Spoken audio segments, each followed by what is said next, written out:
عورتیں یہ سوچتی ہیں کہ جیسے سونے پہ زکوٰۃ ہے، تو وہ سوچتی ہیں کہ جو زیورات ہیں، کیا زیورات پر بھی زکوٰۃ ہے یا نہیں۔ بہت سے عورتیں، خواتین کے لیے سوال پیش آتا ہے، کیونکہ زکوٰۃ جو ہے وہ سونے پر ہے، اور زیور بھی ایک طرح کا سونا ہے، تو کیا سونے پر بھی زکوٰۃ دینی ہوگی نہیں۔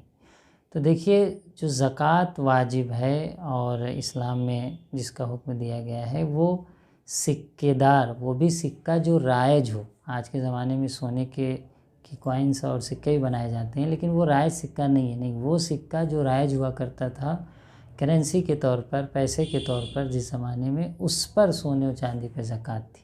اگر آج کسی کے پاس سونا ہے یا چاندی کے زیورات ہیں، یا چاندی سونے کی کوائنس لے کے رکھ رکھا ہے، سکے لے کے رکھ رکھا ہے، تو اس پہ زکوٰۃ واجب نہیں ہوگی۔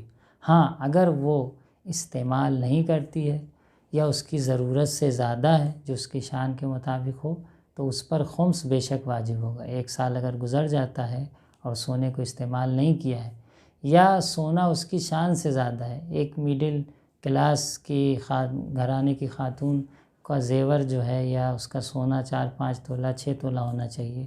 اب اگر کوئی خاتون 10 12 20 تولے خرید کے رکھے ہوئے ہیں کہ اس بہانے سے ہمارے شوہر کا پیسہ محفوظ رہے یا جو بھی، تو اس صورت میں کیونکہ اس کی شان سے جو ایکسٹرا ہے، اضافی ہے، ایک طرح سے سیونگ کے بہانے سے اس نے بہت سارے زیورات خرید لیے ہیں، تو جو اس کی شان کے اضافی ہے، اس کو خمس ادا کرنا ہوگا۔